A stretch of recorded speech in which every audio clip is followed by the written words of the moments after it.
Au nom du Père et du Fils et du Saint-Esprit. Amen. Homélie pour le 20e dimanche du temps ordinaire. Notre Seigneur Jésus-Christ nous parle dans l'Évangile d'aujourd'hui de sa propre mission, du grand désir qu'il a de l'accomplir. Il identifie cette mission en feu qu'il doit brûler la terre et en baptême qu'il doit recevoir.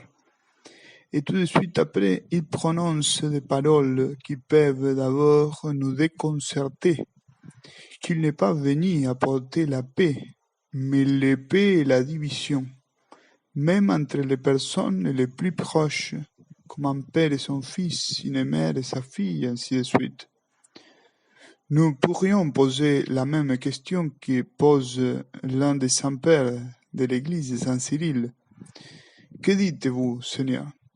Est-ce que vous n'êtes pas venu apporter la paix, vous qui êtes devenu notre paix, pacifiant par le sang que vous avez répandu sur la croix, tant ce qui est sur la terre que ce qui est dans le ciel, vous qui avez dit « Je vous donne ma paix ». En effet, Jésus-Christ, comme l'a déjà dit le prophète Isaïe, le prince de la paix. Alors comment se fait-il qu'il dise lui-même qu'il est venu pour diviser les hommes? Nous devons dire que cette division n'est pas l'effet de la mission du Christ, qu'elle n'est pas une action du Christ, mais qu'en réalité, c'est nous qui nous divisons face à son mystère.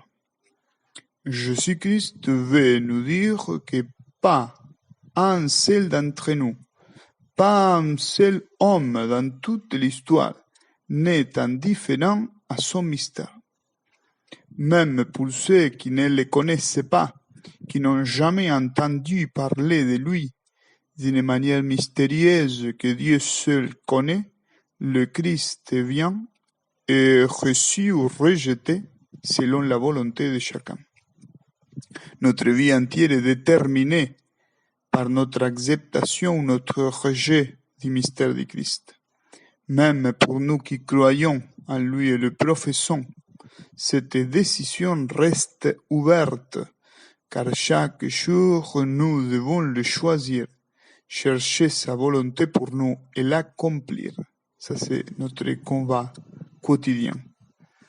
Les saints-pères ont dit que le baptême que le Christ a désiré recevoir est sa passion, par laquelle il a racheté tous les hommes. Et ce feu qu'il a voulu allumer sur la terre entière, c'est sa parole qui atteint tous les coins du monde. Mais c'est aussi sa grâce qui atteint tout le cœur.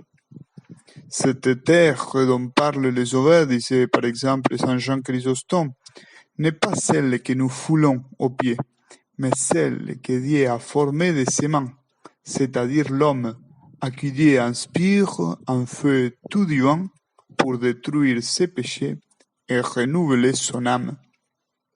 Saint Grégoire disait, le feu est jeté sur la terre quand les ardeurs de l'Esprit Saint embrasent une âme terrestre, consument en elle tous les désirs charnels et l'enflamme d'un amour spirituel qui lui fait déplorer le mal qu'elle a commis.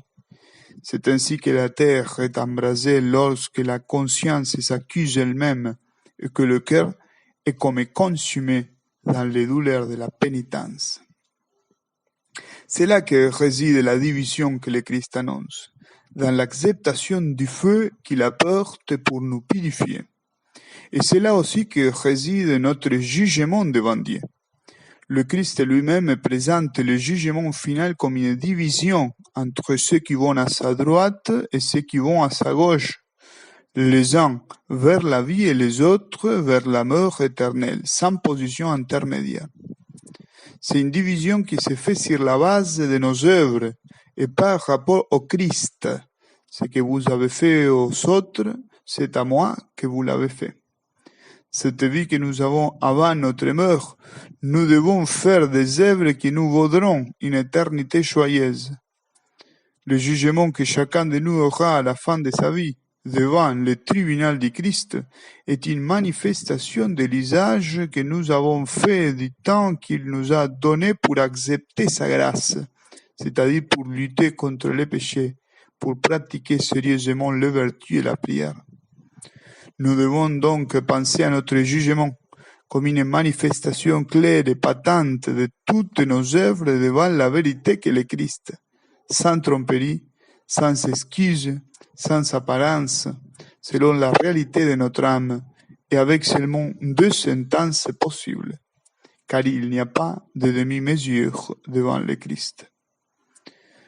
Pour nous, la prise en compte de cette réalité ultime doit être une nouvelle raison d'espérer, car nous savons que si nous sommes fidèles, si nous nous efforçons, le Christ sera pour nous un réconfort et une récompense. Par-dessus tout, la pensée qu'un jour nous nous tiendrons devant le Christ et qu'il nous récompensera ou nous condamnera pour nos actes d'amour doit être un motif pour nous inciter à mieux vivre la charité. Car comme le disait Saint Jean de la Croix, au soir de notre vie, nous serons jugés sur l'amour. Que notre Mère, la Vierge Marie, notre avocate devant le Christ, nous aide à ne pas oublier notre éternité, pour lutter sans relâche sur cette terre, afin d'être heureux avec elle et son Fils, éternellement dans la gloire du ciel. Amen. Au nom du Père, et du Fils, et du Saint-Esprit.